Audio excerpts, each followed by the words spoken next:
आज की वीडियो में हम कवर करेंगे कि हमको ट्रेड कैसे नहीं करना चाहिए। हम एंटर करते वक्त क्या क्या गलती कर देते हैं, आज की वीडियो में हम ये डिस्कस करेंगे। तो देखिए, सबसे पहले गलती ये होती है कि हम ब्रेकआउट को ट्रेड कर लेते हैं। अब आपको ये सुन के शौक लगा कि हम जहाँ देख रहे हैं सब लोग यही बोल रहे हैं कि ब्रेकआउट को ट्रेड करना चाहिए या ब्रेकआउट पर एंट्री करना चाहिए। देखिए, यहाँ पे मेरे कहने का मतलब ये है कि ब्रेकआउट पे नहीं ट्रेड करना चाहिए। इसका मतलब ये होता है कि जैसे आपको यहाँ पे एक रेजिस्टेंस मिल रहा है, हमें यहाँ पे एक स्ट्रॉन्ग कैंडल देखने को मिली, बुलिश कैंडल ग्रीन कलर में, और हमने तुरंत ही यहाँ पर क्लोज पर ही हमने ट्रेड ले लिया। देखिए, मैं अपने एक्सपीरियंस से बता रहा हूँ कि इस तरह से ट्रेड करने पर लॉन्ग टर्म में आपको लॉस ही होगा। क्योंकि देखिए, मेरे ऑब्जर्वेशन के हिसाब से मेजोरिटी टाइम प्राइस यहाँ पे फेक ब्रेकआउट देता है। तो आप ये बोल सकते हैं कि हमें 10 में से 3 बार यहाँ पे एक ट्रेंड देखने को मिल सकता है कि ये कंटिन्यूशन कर सकता है। पर हम रिटेलर्स की एक प्रॉब्लम ये होती है कि अगर हम यहाँ पे एंटर कर भी लें, हम इस ट्रेंड में रह नहीं पाते। इसका मतलब है हम बहुत ही जल्दी प्रॉफिट बुक कर लेते हैं, या फिर इसी मूव पर या फिर इधर इस पूरे ट्रेंड को हम राइड नहीं कर पाते। अगर फेक ब्रेकआउट ज़्यादा होता है असली ब्रेकआउट से, तो इसका मतलब ये हुआ कि हम 10 में से हमें लॉस देखने को मिलेगा। और जो 3 बार पे हम अगर हम यहाँ पे एंटर कर भी लेते हैं पर हम इसको राइड पूरा नहीं कर पाते और जल्दी एग्जिट हो जाते हैं, तो इसका मतलब लॉन्ग टर्म में क्या होगा कि हमारे जो प्रॉफिट होंगे वो कम होंगे लॉस से। क्योंकि जब हमने लॉस लिया तो काफ़ी बड़ा ले लिया, और जब हमने प्रॉफिट लिया तो बहुत जल्दी बुक कर लिया। देखिए, होता ही ये कि हमें यहाँ पे एक रेजिस्टेंस देखने को मिलता है, प्राइस यहाँ पर ऊपर गया, यहाँ पे स्ट्रॉन्ग रेजिस्टेंस था, प्राइस मूव करके नीचे आ गया, फिर वापस एक अटेम्प्ट करने गया, और इस टाइम यहाँ पे थोड़ा एग्रेसिव कैंडल हमें देखने को मिली और यहाँ से ये ऊपर चली गई।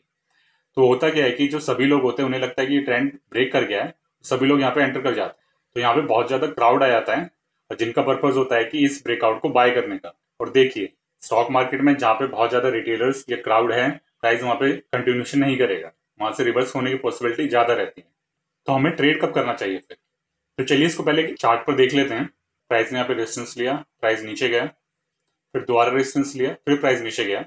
इस बार आप देख सकते हैं यहाँ पे कितने एग्रेसिव कैंडल पे प्राइस ने एक ब्रेकआउट दिया, फिर 2 कैंडल में थोड़ा और कंटिन्यूशन हुआ। तो होता क्या है कि इसको देखकर सभी लोगों को यही लगता है कि प्राइस यहाँ से ब्रेकआउट करने वाला है, तो हम इसको ट्रेड करेंगे। और यहाँ पे ये एक फॉल्स ब्रेकआउट हुआ और प्राइस नीचे मूव कर गया। पहले हम समझने की कोशिश करते हैं कि जिस रिटेलर ने यहाँ पे बाय किया है उसकी यहाँ पे साइकोलॉजी क्या होगी। या फिर हम चलिए इस एक कैंडल को पकड़ते हैं, किसी ने इस कैंडल पे बाय किया।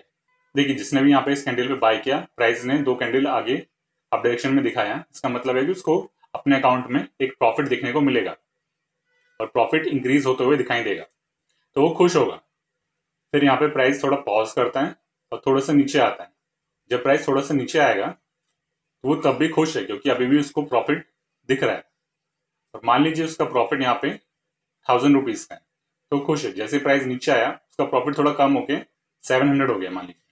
फिर यहाँ पे प्राइस ने अप डायरेक्शन में मूव दिखाया, अब उसका जो प्रॉफिट है वो 700 से 800 तक पहुंच गया और वो अभी भी खुश है। फिर प्राइस अब नीचे आ गया यहाँ पर। अब क्या होगा, ये प्राइस एग्रेसिव नीचे आया है, ये जो रिटेलर होगा अब ये उतना खुश नहीं है, अभी कंफ्यूज है कि अचानक से क्या हुआ, इतना एग्रेसिव प्राइस नीचे कैसे आ गया। अब जब इतना एग्रेसिव प्राइस नीचे आता है तो मेजोरिटी जो रिटेलर होते हैं वो अपनी पोजीशन एग्जिट नहीं करते। देखिए, हम सब इस सिचुएशन को फेस कर चुके हैं। मैंने ऐसी सिचुएशन काफी एक्सपीरियंस की कि ट्रेड ली और सडनली प्राइस नीचे आ गया। जब हम ट्रेडिंग में शुरुआत करते हैं तो हमसे भी गलतियां होती है।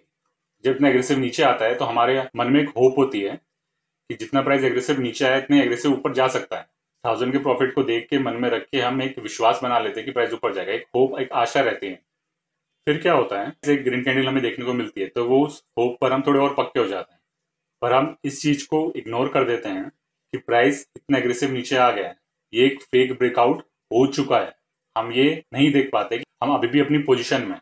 इस ग्रीन कैंडल को देख के अभी हमारी आशा पे और विश्वास हो जाता है कि भाई हाँ, प्राइस ऊपर जाएगा, पर हम ये नहीं देख पाते कि हम फेक ब्रेकआउट में फंस चुके हैं। अब होता है कि जैसे प्राइस रेड कैंडल बनाता है तो ये जो ट्रेडर होता है ये सोचता है कि अच्छा, तो मैंने गलत एंटर कर लिया था, प्राइस ऊपर नहीं जा रहा है, प्राइस तो इसे ब्रेक करके नीचे जाएगा। और तब जब वो अपनी पोजीशन को एग्जिट करता है उसको लगता है कि अच्छा हाँ, अब ये फॉल्स ब्रेकआउट है, जहां उसने लॉस फिक्स किया होगा उससे भी काफी नीचे चला गया। तो अब वो क्या करता है, उसको रिकवर करने के लिए वो दोबारा एंटर करता है। पर इस बार क्या करता है, वो यहाँ पर सेल ट्रेड एक्टिवेट कर देता है। अब प्राइस थोड़ा नीचे आता है, फिर वो खुश हो जाता है कि उसको प्रॉफिट देखने को मिल गया, प्राइस कंटिन्यूशन में जाता है, पर प्राइस सडनली रिवर्स कर जाता है। अब जब रिवर्स करता है तो फिर अगेन एग्रेसिवली रिवर्स किया, तो फिर वो कंफ्यूज हो गया कि ये अचानक से हुआ क्या। फिर जब प्राइस नीचे आ रहा था उसको एक होप क्रिएट होती, प्राइस नीचे आ रहा है तो वो वापस इसको ब्रेकआउट करके नीचे चला जाएगा, पर प्राइस नीचे जाता नहीं, वो और अगेंस्ट चलता रहता है। फिर जब ये ब्रेकआउट होता है वो इस कैंडल पे उसको बहुत ज्यादा लॉस हो चुका होता है, और अब उसके पास ये देखने के लिए कि ओरिजिनल ब्रेकआउट हो रहा है, हमें एक पैटर्न देखने को मिल रहा है, वो ये सब नहीं देख पाता है क्योंकि ऑलरेडी उसको यहाँ पे एक लॉस हो गया फॉल्स ब्रेकआउट से, और उसको रिकवर करने के चक्कर में यहाँ पे लॉस हो गया। अब उसकी साइकोलॉजी और माइंडसेट पूरा बिगड़ चुका होता है कि अब वो नहीं ट्रेड कर पाता, वो अपनी पोजीशन यहाँ पे एग्जिट कर जाता है जो यहाँ पे सेल पोजीशन क्रिएट करी होती है। फिर क्या होता है कि बस वो इस ट्रेंड को अब देखता है, इसमें ट्रेड नहीं कर पाता क्योंकि ऑलरेडी 2 बार उसको पेनफुल एक्सपीरियंस हो चुका है, तो अब उसके पास हिम्मत नहीं होती कि अब इसको वापस ट्रेड करें। तो मेरा जो ये कहने का मतलब है कि हमें ब्रेकआउट नहीं ट्रेड करनी चाहिए, वो इससे मतलब है क्योंकि जब आप ब्रेकआउट ट्रेड कर जाएंगे और अगर आप ट्रैप कर गए, अगर आप उस समय समझ गए कि ये फॉल्स ब्रेकआउट हुआ और हमने गलती से ट्रेड ले लिया, तो हम तुरंत एग्जिट कर जाएं और इस एग्रेसिव मूव में ना फंसे, और अगर आप फंस भी जाए तो वापस इसको यहाँ पे सेल ट्रेड ना एक्टिवेट करें। देखिए इसमें एक हैबिट और क्रिएट हो जाती है, अगर आप यहाँ पे फंस जाते हैं फिर अपनी पोजीशन एग्जिट करते हैं, फिर यहाँ पे ट्रेड करते हैं, फिर अपनी पोजीशन एग्जिट करते हैं यहाँ पे, तो इससे हो क्या रहा है कि आप मल्टीपल ट्रेड्स ले रहे हैं, तो आपको ओवर ट्रेडिंग की हैबिट क्रिएट होती जा रही है। अगर आप दिन में सुबह से बैठ के 9 बजे से लेके 3:30 तक अगर आप बैठते हैं यहाँ पे और ट्रेड करते हैं, और पर आप ऐसे ही ट्रेड करे जा रहे हैं, आप यहाँ पे एंटर कर रहे हैं, फिर आप रिवर्स कर रहे हैं, आपको कोई प्रॉफिट नहीं हो रहा, यहाँ पे लॉस हो गया, फिर आप यहाँ पे ट्रेड करते हैं, फिर लॉस हो गया, फिर ऊपर गया, फिर यहाँ पे गलत एंट्री लेते हैं, फिर लॉस हो गया, फिर यहाँ ट्रेड करते हैं, फिर लॉस हो गया, फिर यहाँ पे लॉस हो गया, यहाँ पे लॉस हो गया। तो ये वो ट्रेडर पता है बेसिकली कर क्या रहा होता है, वो कर रहा होता है कि वो 6 घंटे बैठ के सिर्फ ब्रोकर के लिए पैसे कमा रहा होता है। इतनी मल्टीपल ट्रेड जो हम करते हैं अननेसेसरीली, सिर्फ हमारे उस एक पेन को रिकवर करने के लिए यहाँ पे मल्टीपल पेन हम लेते रहते हैं, मल्टीपल लॉसेस लेते रहते हैं, ये सोचते कि हम ये वाला लॉस रिकवर कर जाएंगे, उससे हम कुछ नहीं कर रहे होते। सिंपली हम 6 घंटे यहाँ पे अपना टाइम वेस्ट करके ब्रोकर के लिए पैसा कमा के उसको दे रहे होते हैं। इतनी बार मल्टीपल ट्रेड करके किसको फायदा होगा, हमें तो लॉस ही हो रहा है, तो ये सिर्फ ब्रोकर को फायदा हो रहा होता है। तो इसको अवॉइड करने के लिए सबसे पहले आपको अपने पूरे दिन में कितनी ट्रेड लेनी है आपको ये डिसाइड करना होगा कि आप मैक्सिमम 3 ट्रेड लीजिए, 3 से ज़्यादा नहीं। सिंपल रूल है, 3 से ज़्यादा ट्रेड नहीं। पहले ट्रेड में लॉस हो गया कोई बात नहीं, दूसरी ट्रेड में लॉस हो गया कोई बात नहीं, तीसरी लास्ट होगी, चाहे इसमें लॉस हो प्रॉफिट, आपको ट्रेड बंद कर देना है। अब 3 ट्रेड के बाद आप अपने लैपटॉप का प्लग निकाल दीजिए, उसको बंद कर दीजिए, अपना कंप्यूटर है तो उसका प्लग निकाल के चादर डाल दीजिए उसके ऊपर, कुछ भी कीजिए, पर 3 ट्रेड के बाद आपको ट्रेड करनी ही नहीं है, वो स्क्रीन देखनी ही नहीं है आपको। और इसकी प्रैक्टिस आपको काफ़ी टाइम तक करनी है। इससे आपकी 2 चीज़ का फायदा होगा, पहले तो आप ओवर ट्रेडिंग नहीं करोगे, खामे खा के जो चार्जेस आप पे कर देते हो ब्रोकर को सिर्फ अपने एक लॉस को बचाने के लिए, दोबारा एक ट्रेड लेते हैं, फिर उसको बचाने के दोबारा लेते हैं, ऐसे बचाने के चक्कर में लॉस ही लॉस करते रहते हैं। एक तो वो चीज़ कम होगी, आपके पैसे बचेंगे, आपका फंड बचेगा अगले दिन फिर ट्रेड करने के लिए। अगर आप एक ही दिन में पूरा फंड ओवर ट्रेडिंग में खत्म कर देंगे तो फिर बचेगा क्या नेक्स्ट दिन ट्रेड करने के लिए। दूसरा, आपकी एक साइकोलॉजी मेंटेन रहेगी कि एटलीस्ट आप कुछ ना कुछ तो एक रूल फॉलो कर रहे हैं पूरे दिन में ट्रेडिंग करते वक्त, एक रूल जो फॉलो कर रहे हैं कि हमें 3 से ज़्यादा ट्रेड नहीं लूंगा, ये आपका कॉन्फिडेंस बिल्ड करेगा कि एटलीस्ट एक पॉइंट पे तो मैं डिसिप्लिन में ट्रेड कर रहा हूँ, मैं कम से कम 3 ट्रेड लेता हूँ, उससे ज़्यादा नहीं लेता, ये मैं एक डिसिप्लिन मेंटेन कर रहा हूँ। और जैसे आप ये डिसिप्लिन मेंटेन करेंगे आपको इसकी हैबिट लगेगी, डिसिप्लिन मेंटेन करने की, रूल बनाने की हैबिट लगेगी, और जब आपको रूल बनाने की हैबिट लगेगी तब आपको ये फॉल्स ब्रेकआउट के चक्कर में आप नहीं फंसेंगे। और अगर आप फंस भी गए तो आप दोबारा यहाँ पे ट्रेड नहीं लेंगे, कभी यहाँ पे ब्रेकआउट, यहाँ पे फंस गए फिर यहाँ पे ट्रेड ले लिया, इस चक्कर में नहीं फंसेंगे आप। आपने यहाँ पे ट्रेड किया, आपको पता चला ये फॉल्स ब्रेकआउट हो गया, तो आप चुपचाप अपने स्टॉप लॉस देंगे, अगर एक ट्रेड में लॉस हो गया बैठेंगे, उसको सोचेंगे कि हुआ क्या यहाँ पे, आपका एनालिसिस कहाँ गलत हो गया, तो इस चीज की आपको हैबिट आएगी। अगर आपकी पहली 2 ट्रेड गलत हो जाती, तीसरी ट्रेड बहुत ही सोच समझ के लीजिए। पहली ट्रेड गलत हो जाती है तो कोई बात नहीं, दूसरी ट्रेड गलत हो जाती है तो इसका मतलब है कि ये कहीं ना कहीं मार्केट हमारे फेवर में नहीं जा रहा है, हमारा एनालिसिस गलत हो रहा है। तो जो तीसरी ट्रेड होगी उसमें हम काफ़ी सोच के लेंगे कि हमें ये ट्रेड लेनी भी है नहीं लेनी, और अगर हमने वो ट्रेड ली वो गलत हो गई या प्रॉफिट हो गया, उसके बाद हम अपना सिस्टम बंद कर देंगे, स्क्रीन देखेंगे ही नहीं, 3:30 बजे के बाद आएंगे, 4 बजे तक आके देखेंगे हुआ क्या, तो हम एनालिसिस कर लेंगे। क्योंकि अगर आप 3 लॉस के बाद भी स्क्रीन के सामने बैठेंगे तो मैं गारंटी से कह रहा हूँ कि 90% चांसेस है कि आप चौथी ट्रेड ले लेंगे, और अगर आप चौथी ट्रेड में आपको लॉस हो गया तो ये परसेंटेज इंक्रीज करके 95% हो जाएगा कि आप 5वीं ट्रेड ले लेंगे। इसी तरह से ओवर ट्रेडिंग होती है। आप खुद अपने ओवर ट्रेडिंग के पैटर्न को ऑब्जर्व करके देखिए कि आपने पहली ट्रेड गलत होने के बाद दूसरी ट्रेड क्यों ली, और लगातार 3 ट्रेड गलत होने के बाद लास्ट और 3 ट्रेड क्यों ली, और उसके पीछे आपको कोई लॉजिक नहीं मिलेगा, बस सिंपल ये लॉजिक मिलेगा 3 ट्रेड में आपको लॉस हो गया था, अब मुझे उनको रिकवर करना है तो मैंने और 3 ट्रेड ले ली, उनमें लॉस हो गया तो मैं और 3 ले लेता हूँ, और ये चलता रहेगा, इससे कुछ नहीं होगा, आपका टाइम ही बर्बाद होगा और इतनी सारी ट्रेड में जिसने पैसा कमाएगा वो ब्रोकर होगा। तो ये गलती मत कीजिए कि आप शुरू से ही ओवर ट्रेडिंग की आदत में मत आइए। 3 ट्रेड लीजिए। अगर आप अच्छे ट्रेडर है, अगर आपका सिस्टम प्रॉफिटेबल है तो आपको पहली 2 ट्रेड में ही प्रॉफिट हो जाएगा, नहीं तो पहली ट्रेड में प्रॉफिट हो जाता है। 3 ट्रेड से ज़्यादा तो मतलब कि है कि कुछ ना कुछ गड़बड़ है, या तो साइकोलॉजी में गड़बड़ है, या तो माइंडसेट में गड़बड़ हो गई, या तो सिस्टम में गड़बड़ है। 3 ट्रेड लगातार लॉस हो गए तो इसका मतलब कुछ ना कुछ गड़बड़ है। वहीं पे ट्रेडर को रुक जाना चाहिए। देखिए, इस ब्रेकआउट को ट्रेड करने के लिए लोग उत्सुक क्यों रहते हैं, एक्साइटेड क्यों रहते हैं? देखिए, होता ये है कि जहाँ भी आपको पढ़ेंगे सभी लोग यही बोलते हैं कि ब्रेकआउट को ट्रेड कीजिए, यहाँ पे ट्रेड लीजिए, यहाँ पे स्टॉप लॉस लगा लीजिए, ये कर लीजिए। बुक पढ़ लेंगे तो वहाँ लिखा हुआ ब्रेकआउट ट्रेड कीजिए, ये ट्रेड कीजिए, पर कोई भी ये नहीं बताता कि फॉल्स ब्रेकआउट भी तो हो सकता है। फिर माइंडसेट पे कोई बात नहीं करती। जिसने यहाँ पे लॉस लिया है इस होप से कि ये ट्रेंड हम पकड़ लेंगे, उसको लॉस हो गया है, तो हम ये नहीं बोल सकते कि भाई इसका स्टॉप लॉस हो गया, कोई बात नहीं, निकल जाएगी। हमें ये भी तो देखना उस समय उस लॉस लेने गया उसका माइंडसेट कैसा होगा। और देखिए, एक लॉस होता है कि आपने ट्रेड लिया, तुरंत ही आपके अकाउंट में लॉस दिखाया और स्टॉप लॉस हिट कर गया। इसमें इतना दर्द नहीं होता। दर्द होता है उसमें जिसमें आपने ट्रेड ली, आपको प्रॉफिट दिखाया, फिर थोड़ा सा प्रॉफिट खत्म हुआ, फिर थोड़ा सा प्रॉफिट खत्म हुआ, फिर थोड़ा सा प्रॉफिट और दिखाया, और सडनली यहाँ पे कहीं आपको सोचने का ही मौका नहीं दिया, आपके सामने ही अपना आपको अच्छा सा प्रॉफिट दिखा के फिर एकदम से लॉस हो गया। और ये जो प्रॉफिट जो दिखाया होता है ना, ये आपको मोटिवेटेड रखता है कि आप अपना लॉस ना बुक कीजिए, उसको लगे रहने दीजिए। इसलिए तो स्टॉप लॉस तो लगाना जरूरी होता है। पर देखिए, जब आप एडवांस जाएंगे कि जब आप थोड़ा और ट्रेड करेंगे, आपको एक्सपीरियंस आएगा, तो कभी स्टॉप लॉस नहीं लगाना चाहिए। उस पर भी हम आगे बात करेंगे, पर वो बहुत एडवांस टॉपिक हो जाएगा, अभी नहीं उस पर बात करते हैं। पर ये जो आपको दिखाया ना प्रॉफिट, हल्का सा आपको एक होप दिखाई है, इस प्रॉफिट नहीं दिखा दिया, हल्का सा आपके साइड मूव करके एकदम रिवर्स कर गया, तो आप इस प्रॉफिट को याद करते हुए अपना ट्रेड नहीं निकालेंगे। और जितना भी प्राइस नीचे चला जाता है, वो चलता रहता है, चलता रहता है, चलता रहता है, वो ट्रेडर अपना लॉस बुक ही नहीं करता है, क्योंकि उसको ये जो होप दिखा दी ना शुरू में कि उसको प्रॉफिट हुआ था, उस चक्कर में ट्रेडर बुक ही नहीं करता अपना प्रॉफिट। इसलिए बैकअप सिस्टम भी चाहिए होता है। बैकअप सिस्टम, मेरा कहने का मतलब ये है कि आप कब मानेंगे कि आप गलत हैं। यहाँ पे आपने एंटर किया, प्राइस ऊपर गया, जब ये रेड कैंडल आ गई तब आपको समझ जाना चाहिए कि कुछ गड़बड़ है। अगर प्राइस को यहाँ से मूव करना है ऊपर की डायरेक्शन की ओर, तो देखिए वो यहाँ से एग्रेसिव ग्रीन कैंडल करके ऊपर चला जाएगा। और अगर यहाँ पे नहीं गया, यहाँ पे हमें वीक बायर देखने को मिलते हैं, जैसे इस कैंडल पे दिख रहा है कि यहाँ पे कोई ग्रीन कैंडल आ ही नहीं रही। तो ये मूव किस बात का था? जब यहाँ पे कोई बायर दिख नहीं रहे, जो बायर दिख रहे हैं यहाँ पे कमजोर होते दिख रहे हैं, और यहाँ पे तो अब वो बायर दिख भी नहीं रहे।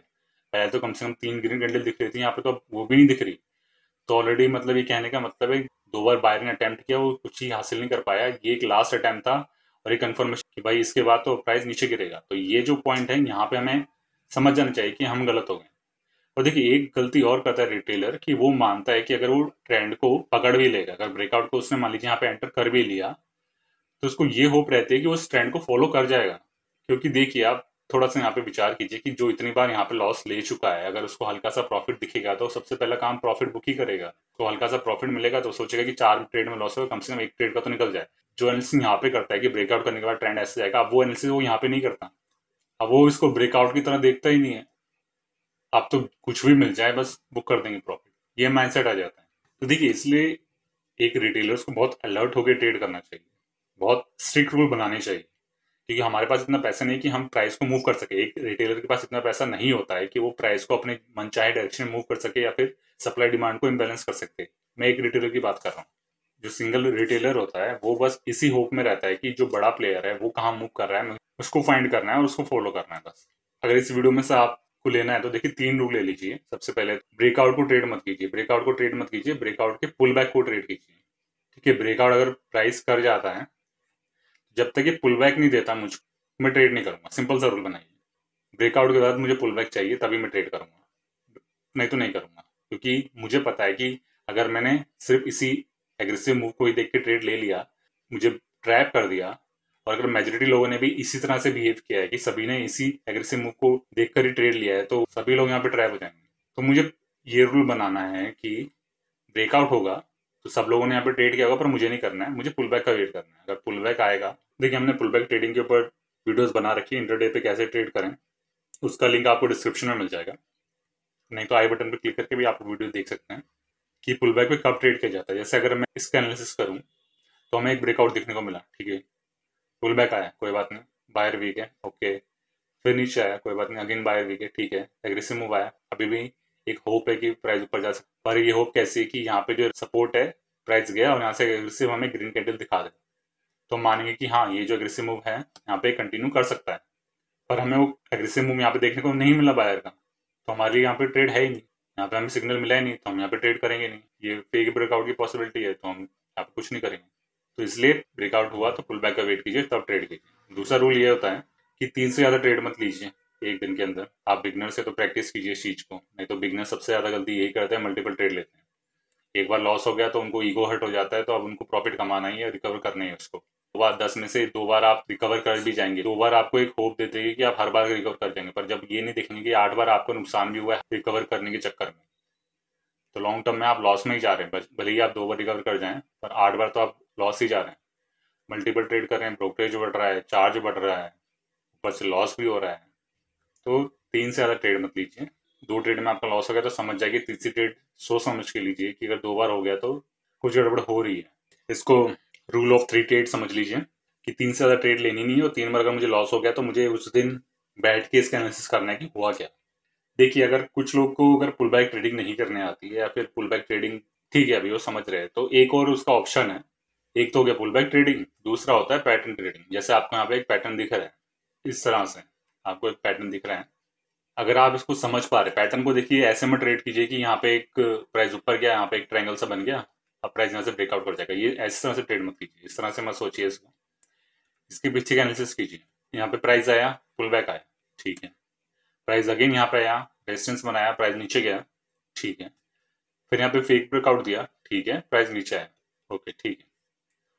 पर प्राइस ने लगातार 3 बार यहाँ पे टच कर चुका है। इसका मतलब है डिमांड में इतनी तो कैपेबिलिटी है कि वो रेजिस्टेंस को टच कर रही है, ठीक है। पर आप नीचे देखिए, सेलर में इतनी कैपेबिलिटी नहीं है कि वो जो लो बनाया था पहला उसको भी टच कर पाए। तो नीचे आता है, यहाँ से रिवर्स कर गया, फिर नीचे आया, यहाँ से रिवर्स कर गया, फिर नीचे आया, यहाँ से रिवर्स कर गया। तो इस पूरे पैटर्न में हम ये देखने को मिल रहा है कि डिमांड तो है हमारे पास, डिमांड रेजिस्टेंस को ब्रेक करना चाहती है, और जो सेलर है पर वो ब्रेक करना नहीं चाह रहे हैं लो को। इसका मतलब है कहीं ना कहीं टाइम के साथ सेलर खत्म हो रहे हैं। और देखिए, सेलर खत्म हो रहे हैं तो मतलब सप्लाई खत्म हो रही है, और जब सप्लाई खत्म हो रही है तो लोग उस चीज को बाय करने के लिए कोई भी प्राइस देने को तैयार है, क्योंकि सप्लाई खत्म। मार्केट में वो चीज बहुत रेयरली मिल रही है, तो सब लोग उसको बाय करेंगे। यहाँ पे सप्लाई खत्म होते हुए हमें दिख रही है, तो हम ट्रेड कहाँ पे लें? हमें यहाँ पे ब्रेकआउट मिला, हम यहाँ पे ट्रेड नहीं करेंगे, क्योंकि जैसा भी अभी बताया कि ब्रेकआउट के बाद हमें पुल बैक का वेट करना है। फिर ये प्राइस ऊपर गया, फिर एक रेड कलर का कैंडल आया, कोई बात नहीं, फिर प्राइस गया, फिर नीचे आया, कोई बात नहीं। प्राइस ऐसे मूव करता है, रेड कैंडल आके उसको डराता है थोड़ा, रिटेलर को, जैसे यहाँ रिवर्स किया यहाँ भी करेगा, फिर यहाँ करेगा, ऐसे उसको थोड़ा डराता है। हमें कहाँ पे एंटर करना है? क्योंकि प्राइस ने यहाँ पे एक रेजिस्टेंस बनाया, एक रेड कैंडल आई, फिर प्राइस ऊपर गया, पर अब हमें रेड कैंडल दिख रही है, इतनी अग्रेसिव नहीं दिख रही, हमें तो स्पाइक दिख रहा है, एक कैंडलस्टिक पैटर्न दिख रहा है रिवर्सल का। उसके बाद हमें कोई सेलर नहीं दिख रहा, फिर हमें एक बायर दिख रहा है। तो क्या यही पैटर्न हमें यहाँ दिख रहा है? ध्यान से देखिए आप, सेम पैटर्न आपको यहाँ दिख रहा है, यही तो चीज हो रही है यहाँ पे। प्राइस ऊपर गया, एग्रेसिव कैंडल आई, इसने फिर रेजिस्टेंस को टच किया, फिर प्राइस नीचे आया, अब लो तक नहीं जा रहा है, इसे स्पाइक कर दिया ये वाला, फिर सेलर वीक आ रहे हैं, फिर प्राइस ऊपर जा रहा है। तो यही पैटर्न तो हमें यहाँ पे भी दिख रहा है, जो बड़ा पैटर्न था वही यहाँ पे छोटे में हमें दिख रहा है। तो अब हम यहाँ पे इसको ट्रेड कर सकते हैं। क्यों कर सकते हैं? पीछे एग्रेसिव एक मूव का सहारा है हमारे पास, सपोर्ट है कि यहाँ पे अगर हमें कुछ मिला एग्रेसिव या फिर ग्रीन कैंडल, तो यहाँ पे रख के हम स्टॉप लॉस लगा के ट्रेड कर सकते हैं। अब देखिए, ये पैटर्न क्या नाम है इसका, इस पैटर्न कैसे ट्रेड करते हैं, इसके लिए अलग से वीडियो आएगी, हम इसको बाद में आराम से डिटेल में डिस्कस करेंगे। अभी तो बेसिकली ट्रेडिंग साइकोलॉजी के ऊपर ये वीडियो थी। हमने 3 रूल देखे हैं, ब्रेकआउट को किस तरह से ट्रेड करना है, हमें दिन में 3 ट्रेड लेनी है, ज़्यादा ओवर ट्रेडिंग नहीं करनी है, और पैटर्न ट्रेडिंग कैसे करनी है, हमने ये समझा। देखिए, ये चीज़ समझने के लिए आपको प्रैक्टिस करने की जरूरत है। देखिए, जितना आप चार्ट को देखेंगे, जितना आप ऐसे ड्रॉ करके समझेंगे, खुद ट्रेड करके समझेंगे, उससे आप तो आपको बेनिफिट मिलेगा ही मिलेगा। अगर आपको और प्रैक्टिस करनी है, देखिए आप ट्रेडिंग प्राइस चैनल पर जाइए। देखिए, जैसे आपको इस चैनल पे आप कम्युनिटी टैब पर जाएंगे, तो यहाँ पर आपको कुछ पजल्स मिलेंगी सॉल्व करने के लिए, जैसे कि प्राइस यहाँ से कैसे बुलिश या बेरिश मूव कर सकता है। फिर इसका आंसर मिलेगा कि आपको हमने क्या लॉजिक से एनालिसिस किया कि प्राइस यहाँ से कैसे मूव कर सकता है। और आपको कमेंट सेक्शन में इनकी रेफरेंस वीडियो भी मिल जाएगी कि इसका आंसर हमने किस नॉलेज या किस वीडियो के बेस पर दिया है। बाद में आपको इस चार्ट को रेफर करने के लिए यहाँ पे कौन सा हमने चार्ट लिया था, कौन सी तारीख लिया था और कौन सी टाइम फ्रेम था, हमने ये भी इसमें मेंशन कर रखा है। तो आप और प्रैक्टिस के लिए ट्रेडिंग प्राइस के चैनल में कम्युनिटी टैब पर जाइए, इनको सॉल्व कीजिए। इस कम्युनिटी टैब पर आपको ऐसी पजल्स मिलेंगी, वीक में एक बार मिलेगी, संडे को आराम से इसको एक क्वेश्चन मिलेगा, आपको इसको सॉल्व कीजिए। इसमें और भी क्वेश्चन आएंगे, ट्रेडिंग साइकोलॉजी के ऊपर आएंगे, चार्ट के ऊपर आएंगे और पैटर्न्स के ऊपर आएंगे। तो इस तरह से भी आप और प्रैक्टिस कर सकते हैं। और अगर आप इस चैनल से जुड़े हुए हैं, इस चैनल से जो आप कंसेप्ट सीख रहे हैं वो सारे क्वेश्चन उसी के ऊपर बेस्ड रहेंगे। तो आशा करते हैं कि आपको ये वीडियो पसंद आएगी। आपके कोई भी सवाल हो या सजेशन हो आप कमेंट सेक्शन में जरूर बताइएगा। तो चलिए फिर मिलते हैं अगली वीडियो में।